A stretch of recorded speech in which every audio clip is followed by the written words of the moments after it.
Hello mga kasari, good morning! Welcome sa ating channel.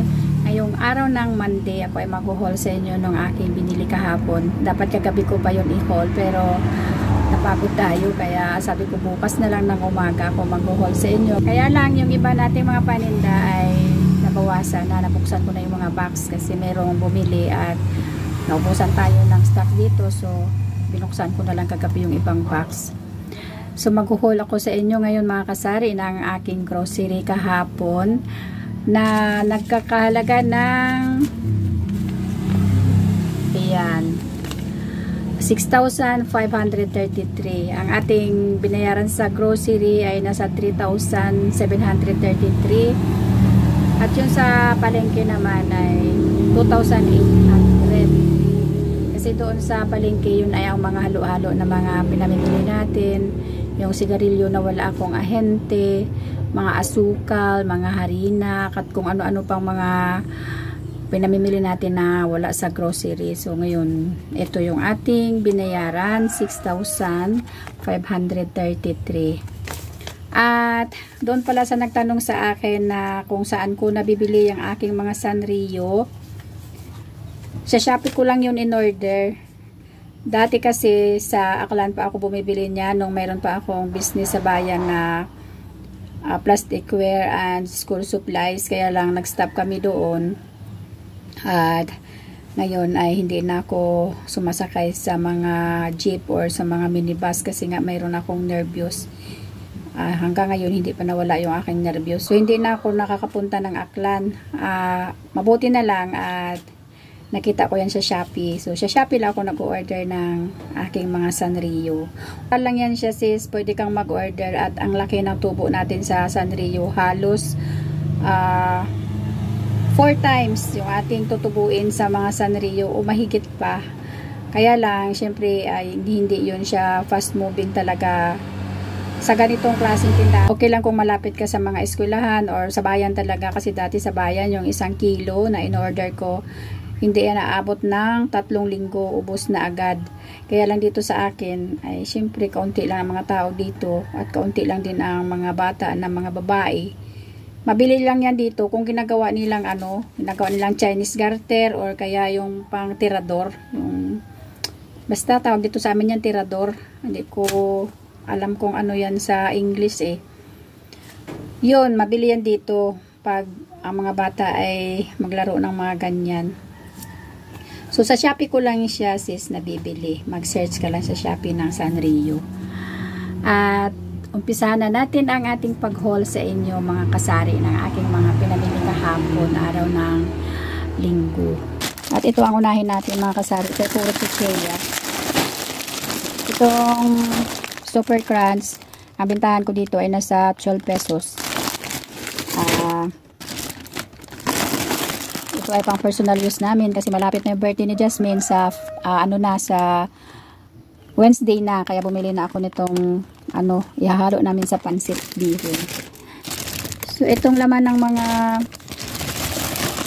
mahirap talaga mag video mga kasari pag ito lang talaga mag-isa. Ito lahat ng mga chicheria na ito, Oishi, mga Oishi lang yata lahat na brand. Meron pa lang dito, Jack Angel. Itong lahat ng mga chicheria na to dito ay puro tig 9 pesos. Pang 9 pesos natin na chicheria. Lahat ito mga kasari ay puro chicheria na pang 9 pesos. Tapos ito namang cheese bone na Lion. Ito ay nasa 11 pesos. Pang 11 pesos natin. Itong tatos pang 11 pesos din. Wala akong nakitang eksakto doon kahapon kaya wala akong nabili. Itong ating Champion Bar. Ito ay pang 8 pesos. Pero pag nagbenta ako nito ng isang bareta, 28 pesos ang ating bigay.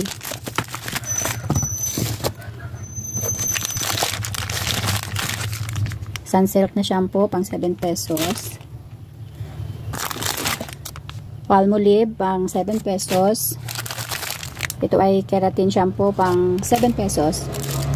Ito ay personal use namin. Yung ating downy na pang 8 pesos. 4. Tapos tender care na pang 22 pesos.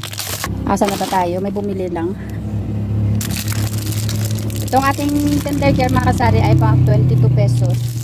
Apat lang ang ating binili. Tapos itong safeguard ay pang 23 pesos. Tatlo lang. May stock pa ako dyan. Kaya lang wala akong pure white. Kaya kumuha ako ng tatlong pure white. Tapos ang ating smart, tatlo, pang 30 pesos.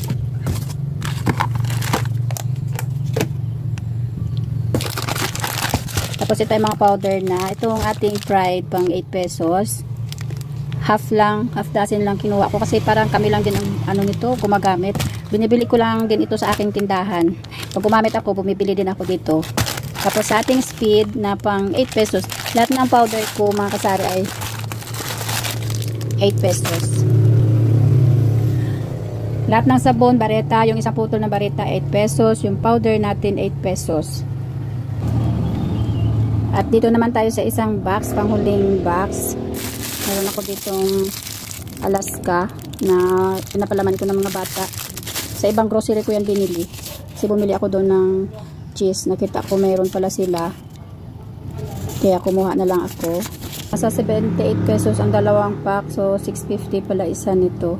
Pag sa ano ako nito kumukuha mga kasari sa ahente, ano lang siya 6 pesos. Kaya lang hindi ito na dito yung ahente natin. So napilitan tayong bumili sa grocery. Itong ating Nissin ay nasa ano ito, nasa 13 pesos ang bentahan ko. Nissin dami. Nabawasan na ito sa gabi.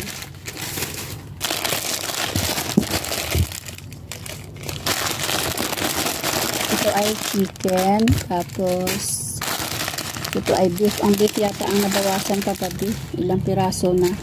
Tapos mayroon tayong yakisoba na spicy flavor. Ito ay pang 14 pesos lang naman dito sa akin.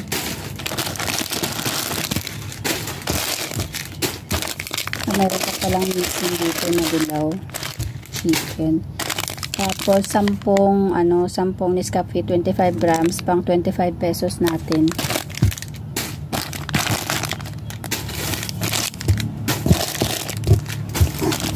Mayroon pa palang missing. Tapos itong Marie na biscuit, 8 pesos ang bigay ko dito. Pero mas mura siya sa Ribisco, kaya lang pinapantay ko na lang. Dalawang pack ito at nabili na yung isang pack kagabi. Meron tayong breadcrumbs pang 22 pesos. Baking soda, pang personal use ko ito kasi nagbe-bake ako. Nagmahal na mga kasari ang ating Nescafe stick na sa 149 na isang pack nito. So nagbabalak akong gawing 5 pesos pero maghintay muna ako sa mga kapitbahay ko kung magtaas sila. Pero ito ay pang 4 pesos per stick. Itong ating Calumet ay pang 24 pesos. Itong Funky Pillar, pinibenta ko siya ng 7 pesos. Ito ay yung panghanda namin kay Jasmine. Mga ano lang yan, mga pangdagdag ko. Meron tayong creamy white na isang tie. Ito ay pang 15 pesos natin dito. Tapos, meron tayong tatlong cowbell condense, pang 47 pesos. Itong mga bihon, ito ay 40 at ito naman ay 45 ang super golden bihon. Meron tayo pang 40 pesos natin. At yung spaghetti ay panghanda natin sa birthday ni Jasmine.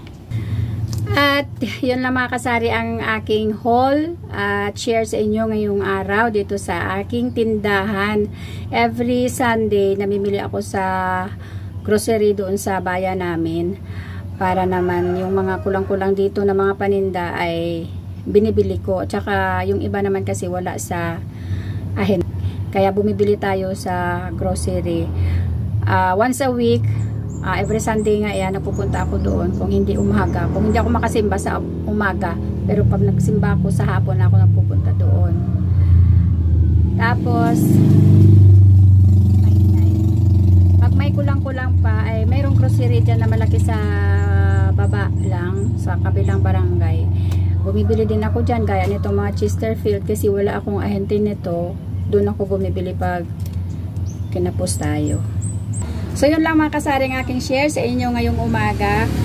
Sa mga hindi pa po nakasubscribe sa aking channel, pwede nyo po akong i-subscribe at pakiclick na rin ng notification bell para updated kayo sa aking mga susunod pang video. And happy selling mga kasari. God bless sa inyong lahat.